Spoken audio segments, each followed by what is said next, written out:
who is more obsessed, planet person or Pluto person? So from what I've seen so far and what I've experienced myself, I would say that planet person is obsessed more than Pluto person. Planet person usually have this relationship when she needs to transform this planet somehow. So for example, when I was in the relationship, when my Venus was square someone else Pluto, my Venus was completely transformed.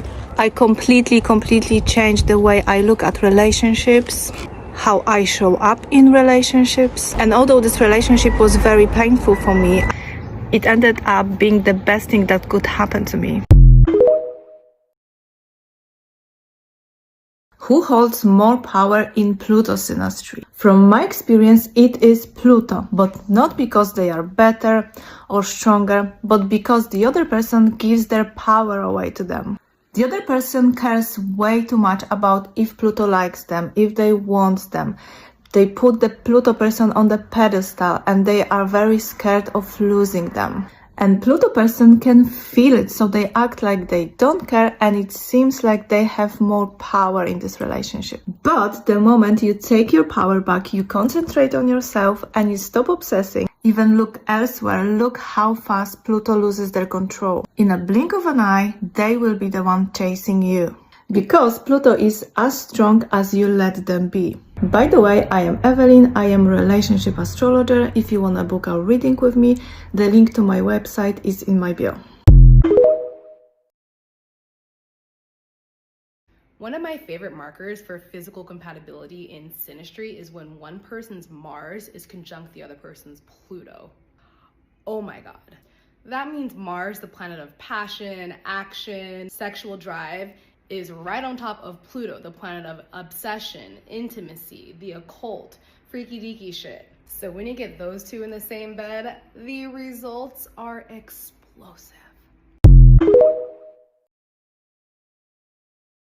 Any recommendations for strong Pluto-Mars synastry to prevent violence? Depends how evolved are the two people, and it depends how willing are the two people, willing to work on themselves. This is the important thing to understand with the Plutonian relationships, A-house synastry, and even Scorpio energy. When you have these types of dynamics, there's going to be a lot of sexual energy present. What's important to understand about sexual energy, if it doesn't have an outlet, it turns into aggression and violence, and that's already for people. So let's say there's a lot of sexual energy present between the two people, which is this type of synastry. If that energy doesn't have an outlet, or the other thing that tends to happen with these situations is the sexual energy, and it's so interesting, I was just explaining this in the earlier part of the slide. The sexual energy is going to bring up to the surface all the things that are chilling at the base of the spine. So all the shadow behaviors, all of the manipulation, jealousy, possession, all these things. That's all at the base of the spine. Those are kind of collective types of wounds you can look at, or shadows or shadow traits. So it depends. Are the two people evolved enough in these situations? Because if the two people are evolved, then you guys are going to be harmonious, because it's you're looking for that depth in the relationship. But let's say one of the people in this relationship is not wanting to look at themselves, and now the other person comes through and the other person is igniting all this sexual energy within them, and then they are feeling all these types of ways,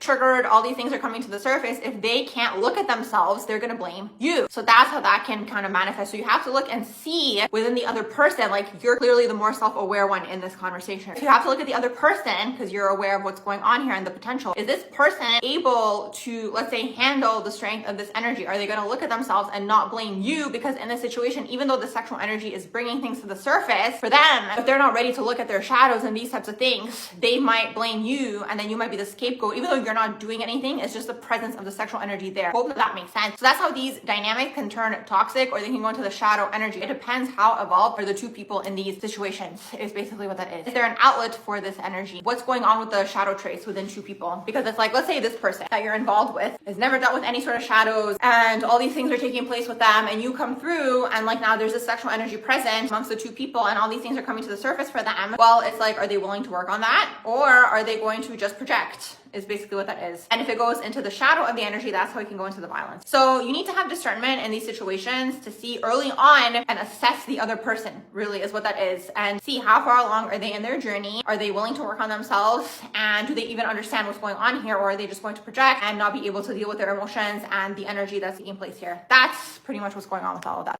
When one person's Mars aspects another person's Pluto in synastry, the connection can feel intensely magnetic, even fated. Mars represents drive and action, so the Mars person often feels physically drawn to the Pluto person. like they're pulled into a deeper world of power and transformation. Meanwhile, Pluto symbolizes depth and psychological intensity. The Pluto person may feel fascinated by the Mars person's raw energy, but also feel the need to shape or influence it. At best, this synastry brings unstoppable chemistry and shared goals that can fuel big transformations. But if mismanaged, it can spiral into control issues, jealousy, or explosive conflict. To handle it well, both people must respect each other's autonomy and use the power of this bond for growth, not dominance. Okay, Mars conjunct Pluto in the 8th house. These planets are both concerned with a certain theme that the 8th house amplifies, and that is intimacy. Mars is concerned with very strong desire, assertion, its sexual energy essentially, and placed in the 8th house is amplified. Okay, Mars here is concerned with both physical and emotional intimacy and merging with another. It is a planet that's concerned with complete surrender or transformation, and it's often through themes of control, power, obsession, deep kind of psychological, I guess, tactics. So themes of like manipulation and stuff like that's all associated with Pluto, as we should all know by now. But in the 8th house and in a synastry connection, it demands the surrender and transformation it seeks through intimacy or emotional exposure. Now, as we know, a conjunction often intensifies the energy that already exists within each of these placements, and together in the 8th house, this would usually bring an intensified desire for merging, for intimacy, for deep emotional and physical connection. It feels great because it can manifest as a magnetic pole. There's a desire to be in each other's skin with this kind of aspect, but it completely depends on the energy that is at play for each individual in their own chart as well, and how it's manifesting and whether they've embodied that energy and mastered it and they exhibit in a healthy way. Because if you're in a connection and themes around the 8th house are triggers, so, you know, suppressed fears or there's secrets at play, then that gets amplified. Okay, that gets amplified by both Pluto and Mars. So a lot of projection, a lot of control issues, a lot of obsession, a lot of jealousy, a lot of secrets, things like that can happen. With this aspect, people have access to each other's deepest wounds, and this can be very scary because they can destroy each other emotionally. It's almost like they feel naked with each other emotionally and psychologically. For the Venus person, it almost feels like the Pluto person put a spell on her, and she cannot break it. She's almost hypnotized by it. And it can invoke such a strong emotion in Venus person that after even years, when she thinks about this person, she may almost feel like her stomach is going upside down. And Pluto may get also very jealous and obsessed with the Venus person, especially if she's very guarded with her emotions or she doesn't show it so much, because he wants to be in control of her emotions. And Venus can trigger a lot of insecurities in the Pluto person. And Pluto may be very, very afraid of repeating his own trauma, his own old pain. And they can become very demanding because they are afraid of being rejected, abandoned, and betrayed. Pluto, in this case, can pull away because he is afraid of losing control. People with this aspect have to be very clear and vulnerable with their communication. With this aspect, it's a must. If they cannot be clear and honest with each other, it's not gonna work. Both Mars square Pluto and Mars opposite Pluto is very annoying to have with someone else. It usually starts out with a bang. It's beautiful. You feel each other's intensity. The sexual energy oozes out of each other. But once you get a grasp of each other's power, that's when the games begin. They do say this one is a red flag in relationships, but I do think there's a way to transform it if both parties are aware of it, but it's very difficult to do. It's like you cannot stop this attraction.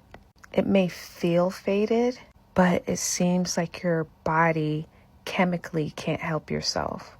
If I would give a summary of this, it's like a continuous internal frustration with each other and both parties not giving in. Pluto wants to control this dynamic and wants to influence Mars by trying to control them. And Mars just wants to act free and independently as an act of rebellion against Pluto. It is constant game playing of two people provoking each other to showcase who is more powerful. And that is a healthy dynamic in general. For example, I remember experiencing this. I was the Mars, the other person was Pluto. After not speaking for some time, Pluto asked to meet up and talk. There was a few back and forth engagement about logistics, and when I was on my way, a bit excited to meet the Pluto person as a Mars person. As soon as I pulled out, the Pluto person said, "Oh no, never mind, don't come," and caused a slight argument between us. The Pluto person ultimately wanted to see if he had the power to control my action after me, myself, the Mars person, was not communicating with them. Of course, I exploded as the Mars person, but this could go in reverse as well. One of the reasons why this happens with these aspects is the goal is to create drama, to reawaken passion, which is immature to do in general because you don't want to lose the partner and there is a fear of abandonment. So the Pluto is going off of fear mostly, and Mars is just reacting to Pluto, and it's turning into a continual cycle. It's like, if I can make myself or prove myself more powerful in your eyes, you will find me more attractive and not leave me. This is very unconscious, of course. It will be best for Pluto to be more open with their communication and for Mars to practice a little bit more patience and self-reflect and get a hold of their temperance. And Mars, you have to figure out how to make Pluto feel more safe enough to open to you. But with this aspect, you have two powerful people coming together, fighting for recognition. And it is going to be very hard to simmer that down. It's best for both parties to look at their higher selves of each individual to prevent a lot of arguments or misunderstandings or even misinterpretations of one's actions. But I don't mind this aspect too much because it is very pure and raw. It's a wild ride and you won't ever get bored. The physical attraction sustains. The Mars person finds Pluto intriguing and the Pluto finds the Mars aggression attractive. But if both parties do not get a handle of their ego, it could be very turbulent. But it could be transformative because of the cravings towards each other. If you are the Pluto person, try not to manipulate Mars's desire. And if you are the Mars person, try not to use anger or violence to address issues with Pluto. Both parties try not to compete with each other with the game of power. For both parties to win, both of you have to lose the egos. For me, I did see this play out. My personality is very even keel, but when I experienced the Pluto person squaring my Mars, I was extremely angry and I became explosive, which is not really a part of my personality. It felt like it was brought out of me, but in my opinion, it was just Pluto to see if I still care. If I would do this aspect again, if I see this synastry on a chart with someone else, as a Mars person, I would need to continually affirm the Pluto partner to ultimately feel secure in the dynamic. From the perspective of the Pluto person, I felt that Mars was not giving me the attention and the love that I needed. So I did create scenarios to see where they were at because I knew that we had deep feelings for each other.